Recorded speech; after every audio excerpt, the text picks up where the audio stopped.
it's Angela Critters, and I'm so excited to bring to you today something that I grew up on, my mother grew up on, and so did her mother.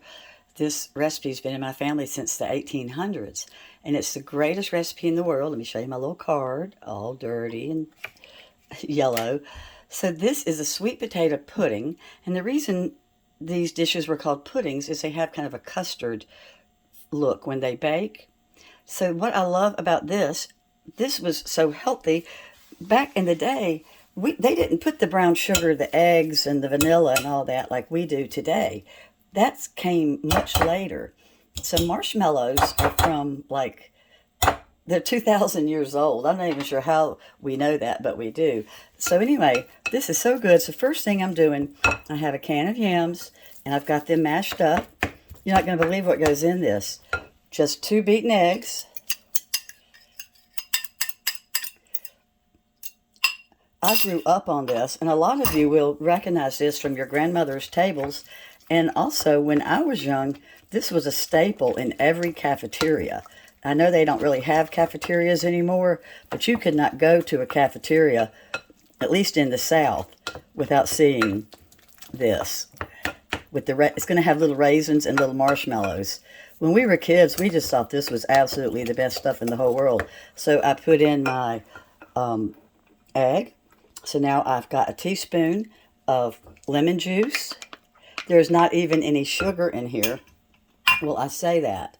I had to go buy real Tropicana because we don't drink orange juice.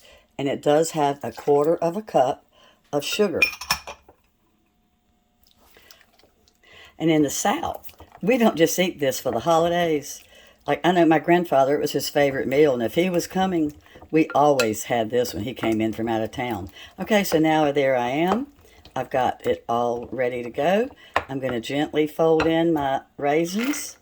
Of course, raisins would be optional for people that don't like raisins, but I am making this the way that it was made when it first was in my family, in the original way, and it came with raisins, and they're going to plump up and cook. So I've got my trusty Corningware dish, and we're going to put this in. Now, the recipe says large can of yams, but I remember specifically my mother always used the basic 16-ounce can. And you're not going to believe this. I used to make this all the time for years and years myself. I lost the recipe. And I was looking for some recipes the other day, and this one was stuck to something. Okay, so now I've got... Actually, my mother doubled it and made it in a long, skinny dish, but I'm not going to double it.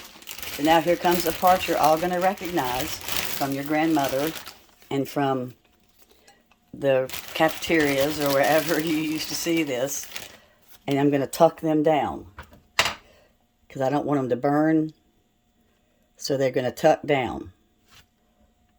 The oven's preheated to 325. It's going in for 30 minutes. It's out of the oven. And what I like about this one too, you know the kind people make where they put the great big marshmallows over it and it's like a big hard topping? I had the lid on for about the first 10 minutes. So the marshmallows would kind of steam. And this way when you get your bite, the marshmallows are still kind of soft. But I hope you'll like this. Like I said, this has been in my family since the late 1800s. And this is how people used to eat before we started adding all that sugar and butter and egg. Thanks so much. Bye-bye.